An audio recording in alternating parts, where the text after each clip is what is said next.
Assalamualaikum warahmatullahi wabarakatuh.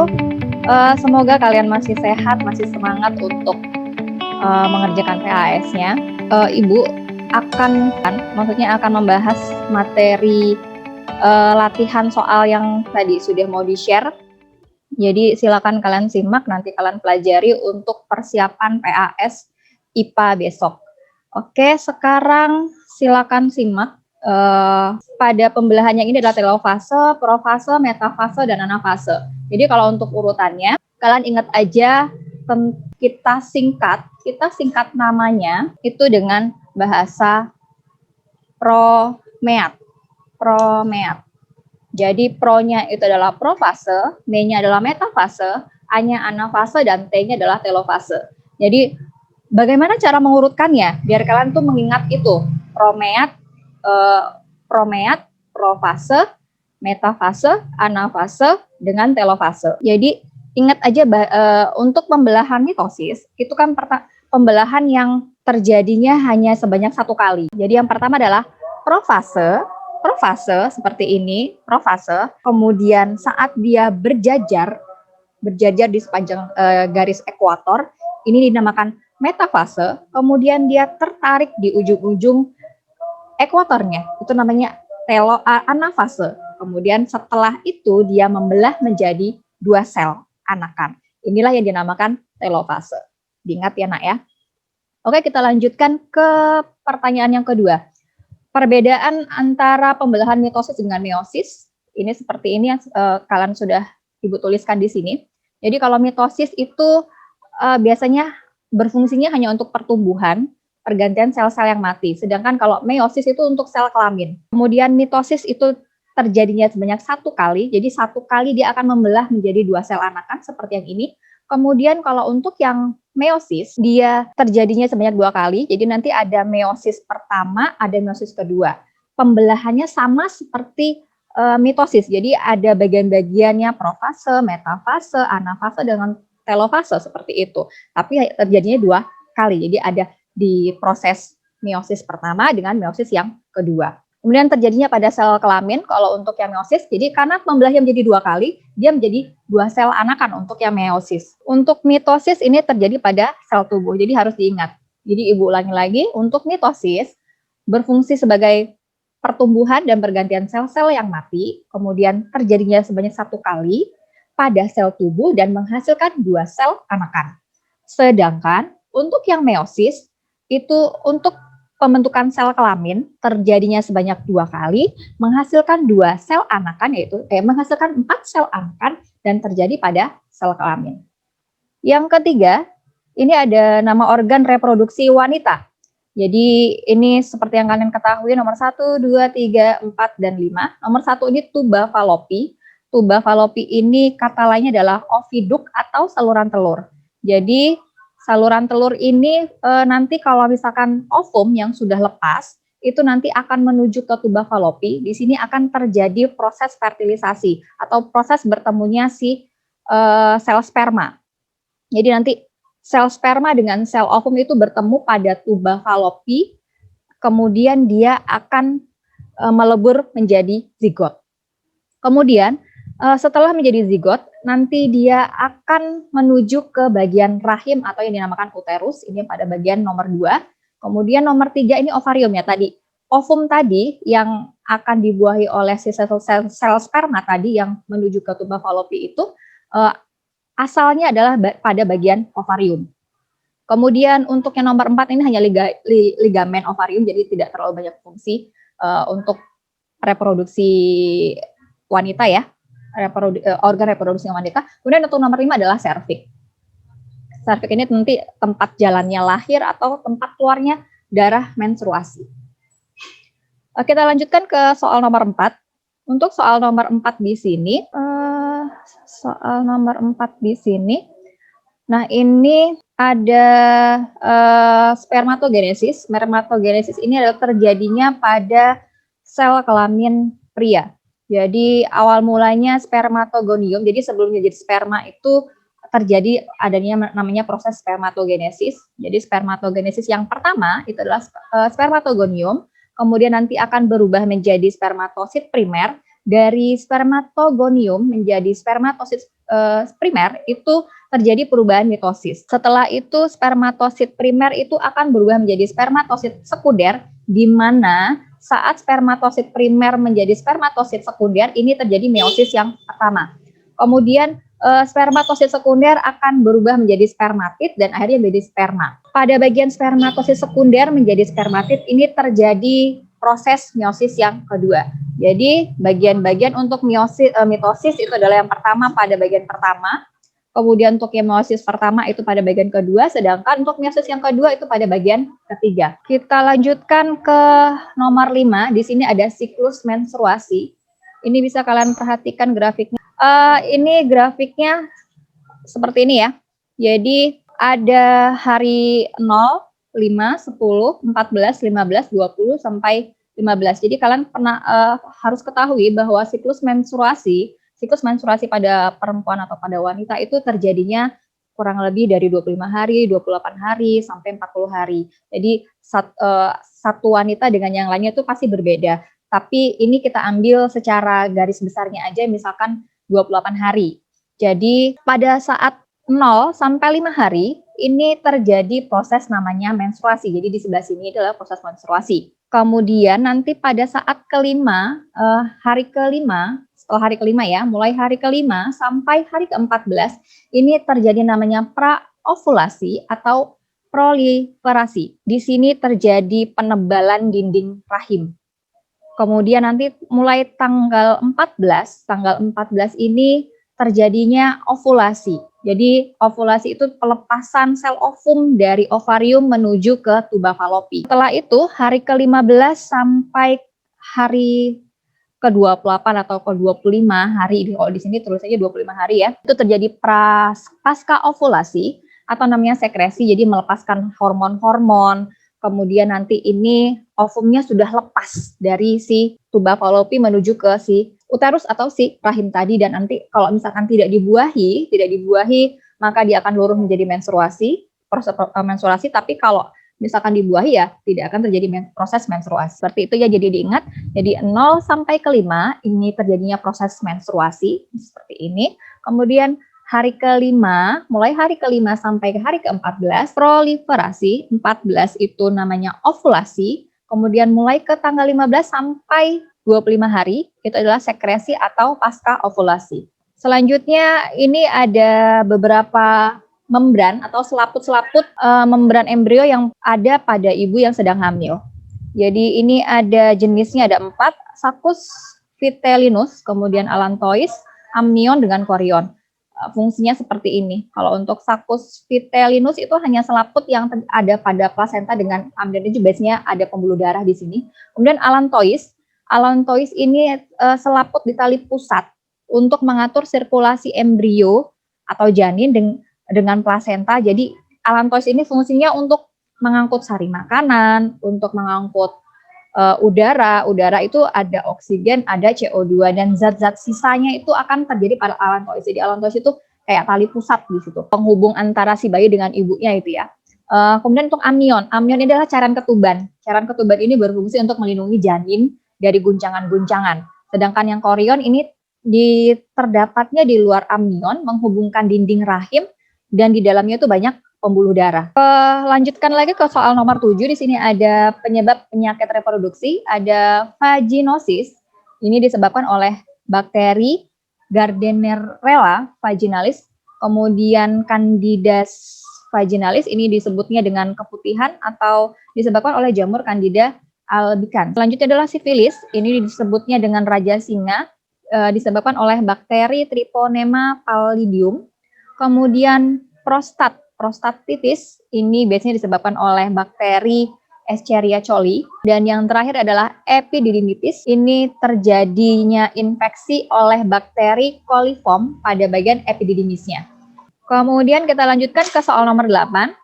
Jadi cara perkembangbiakan vegetatifnya ini sebenarnya bisa kamu cari nih, bisa kalian cari di buku paket kalian.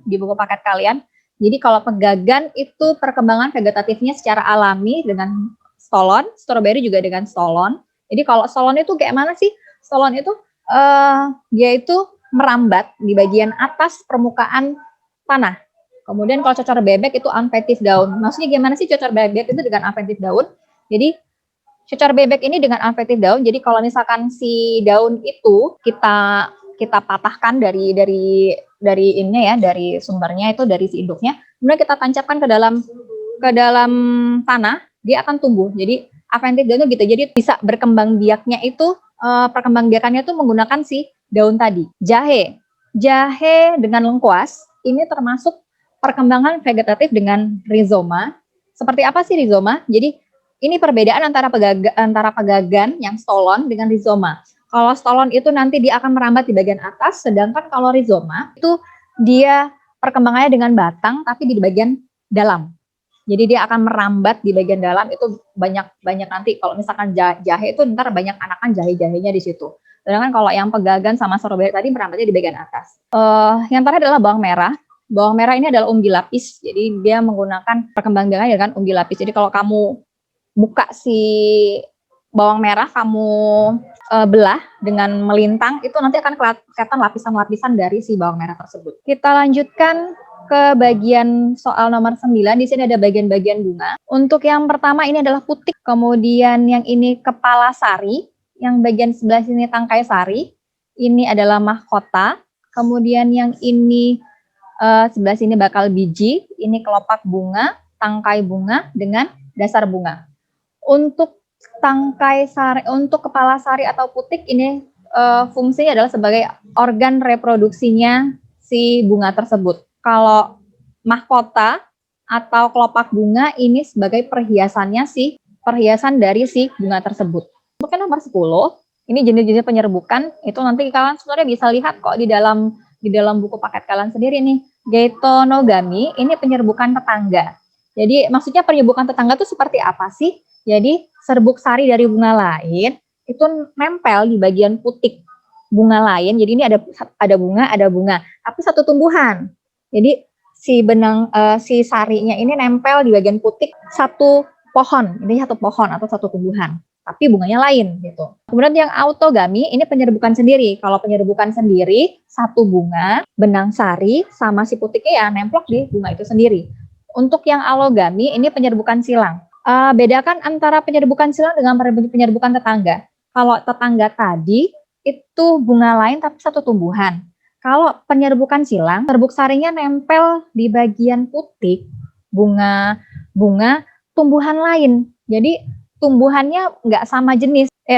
Tumbuhannya tuh lain tapi tetap satu jenis. Dan terakhir adalah bastar. Nah, kalau bastar ini sudah semuanya lain semua. Serbuk sarinya dari bagian bunga lain itu akan nempel di bunga yang lain, jenisnya berbeda tapi dengan satu sifat beda. Ya. Oke, kita lanjutkan ke bagian nomor 11.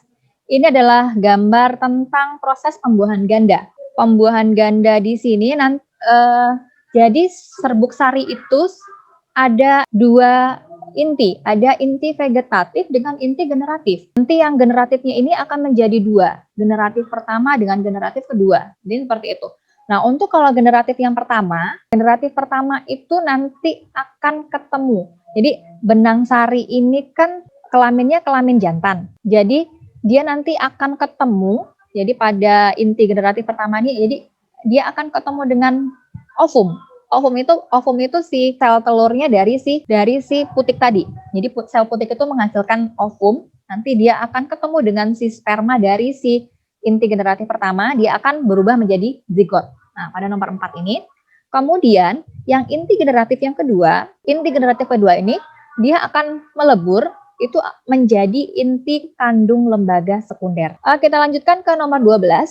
Jadi yang pertama adalah kultur jaringan. Kultur jaringan ini jadi mengambil bagian tanaman, kemudian ditumbuhkan dalam kondisi steril. Jadi nanti tetap akan tumbuh daun, batang, akar, seperti itu ya. Dan ini akan dalam waktu yang singkat itu akan menghasilkan banyak anakan-anakan yang tadi mau dikembangbiakan. Kita lanjutkan yang vertikultur.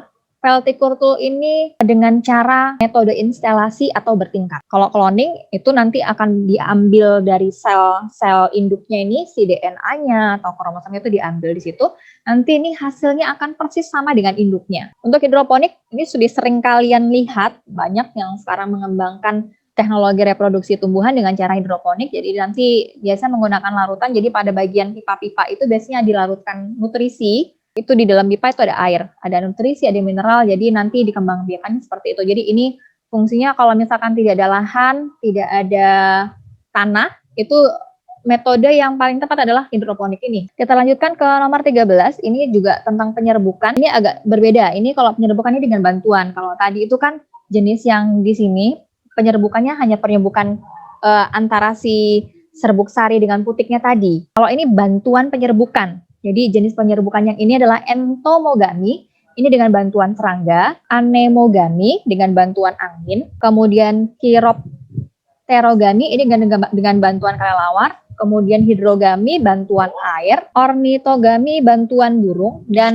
malakogami itu dengan bantuan siput. Jadi kalian perhatikan aja nih.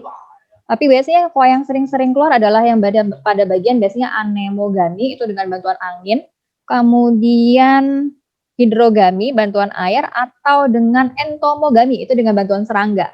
Kita lanjutkan pada soal nomor 14, ini tentang pergiliran keturunan pada tumbuhan paku. Jadi nanti pada tumbuhan paku itu kan akan menghasilkan spora. Spora ini nanti kalau misalkan dianya jatuh di bagian tanah atau pada media tertentu, dia akan berubah menjadi protalium. Nah, protalium ini punya dua sel kelamin, yaitu sel kelamin betina dengan jantan. Yang antheridium ini yang jantan, archegonium ini yang betina. Antheridium akan menghasilkan sperma, archegonium akan menghasilkan ovum. Ovum kalau bertemu akan melebur menjadi zigot. Kemudian zigot akan berkembang menjadi tumbuhan paku. Kemudian nanti kalau sudah dewasa dia akan menghasilkan sporofil. Kemudian sporangium kembali lagi, nanti sporangium ini akan menghasilkan spora. Lanjutkan lagi, ini sama perkembangan hewan. Kalau tadi perkembangan di sini yang ini teknologi reproduksi tumbuhan. Kalau di sini perkembangbiakannya hewan. Jadi ini untuk cloning sama ya, cloning antara tumbuhan dengan hewan itu sama, jadi tidak jauh beda di sini. Sedangkan kita lanjutkan pada bagian fragmentasi, itu jadi pemotongan. Jadi fragmentasi ini jadi pemisahan-pemisahan, jadi dipotong-potong. Jadi contohnya adalah itu planaria. Jadi kalau planaria ini kalau dipotong nanti misalkan misalnya ada ini bagian ya, di kepala, ini bagian bawah. Kalau tengah-tengahnya dipotong nanti bagian kepalanya yang di bagian bawah yang tadi terpotong itu akan tumbuh ekornya. Kemudian yang bagian ekornya yang tidak ada kepalanya nanti tumbuh kepalanya lagi. Itu namanya fragmentasi. Kemudian kalau untuk yang partogenesis ini jadi memproduksi sel telur itu tanpa fertilisasi. Siapa sih yang memproduksi parthenogenesis ini? Ini biasanya pada lebah. Jadi lebah itu biasanya kan lebah betina itu banyak menghasilkan sel-sel telur walaupun tanpa fertilisasi. Tapi kalau misalkan dia nanti sel telur itu dibuahi, dia akan menghasilkan anakan-anakan lebah tadi. Tapi kalau tidak ya tidak jadi apa-apa gitu kan. Untuk inseminasi buatan jadi mengambil dulu si sperma dari indukan yang jantan, kemudian sperma tadi dimasukkan ke betinanya gitu. Jadi tanpa kawin langsung, intinya begitu kalau untuk inseminasi buatannya. Kita lanjutkan kelompok hewan yang mengalami metamorfosis sempurna maupun yang tidak sempurna. Ini bisa kalian ini sendiri. Jadi intinya ibu tidak akan menyebutkan ini kumbang sempurna, kecoa tidak sempurna, nyamuk sempurna, jangkrik tidak sempurna, dan sampai ke belalang. Jadi perbedaan antara sempurna dengan tidak sempurna hanya terletak pada bagian begini. Untuk yang metamorfosis sempurna itu terdapat pupa. Intinya pupa itu aja. Jadi kalau yang tidak sempurna itu tidak punya pupa. Kalau metamorfosis sempurna ada pupa, yang tidak sempurna tidak ada pupanya. Kamu pikir gitu aja. Jadi kalau untuk metamorfosis sempurna yang kamu keep, yang kamu pegang, konsepnya itu pasti ada fase pupa tuh ya. Sedangkan yang tidak sempurna itu tidak ada fase pupanya. Pupa itu apa sih? Pupa itu kepompong gitu ya.